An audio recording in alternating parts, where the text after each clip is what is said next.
Some ways in which we are alive. The price of admittance into the venue and arena of life is the effort and labor of our parents in conceiving, bearing, and bringing us into the world, as well as their work then to successfully raise us into functioning citizens of whatever society claims us its own. Our days then may be passed like a templated script, getting educated, finding friends and work,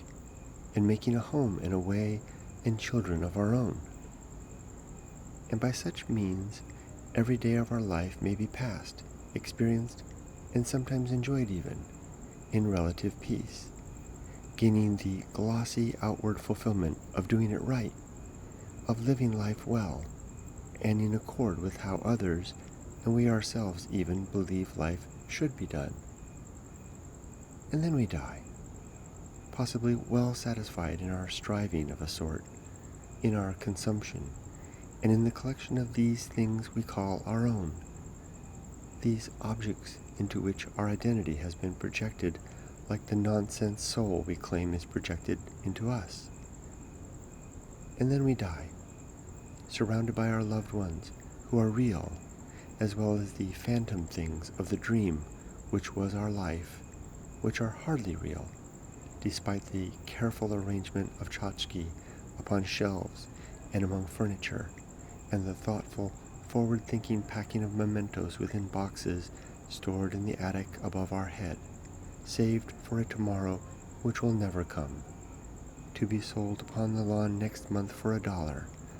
or picked up by surly men at the side of the road to fill the land somewhere along with the other waste and excess of such senseless passage of time.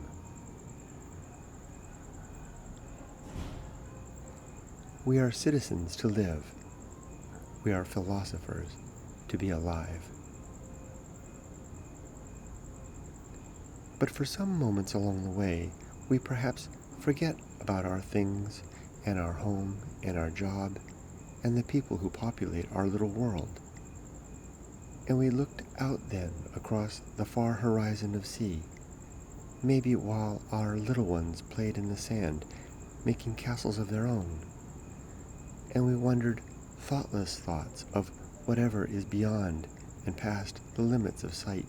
and current understanding. But just for a moment, just till little Johnny steps too close to the water's edge and we rush forward to snatch him safe from the waves. Or later, as our pastor tells us comforting stories of forever, while we sit in straight lines on hard seats, wearing our Sunday best, and we ask ourselves why every man of Amalek did need to die, every grown man, woman, and every child, and the beasts even, why they did all must need to die. And we wonder whence our virtue does truly arise, upon words chiseled into stone, or perhaps from the elsewhere and elsewhen from which our species did come, from the misty past of brutal survival, cooperation, social necessity, and past success? And still later in life, as we attend our elder mother's passing, sitting at her side while holding her chill hand, bony and weak, covered with a thin veil of loose and translucent skin, revealing too much of the machinery going on below, causing us to wonder at our own machinery within,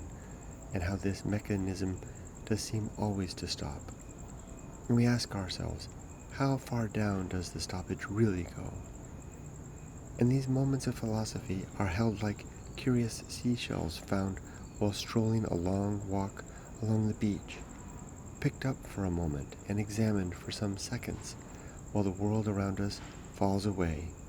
before being placed gently back upon the sand as we move on, our thoughts carried on away from nowhere, away from the mist, to dinner, and what show might tonight be on TV. Such are some ways in which we live. Such are some ways in which we are alive.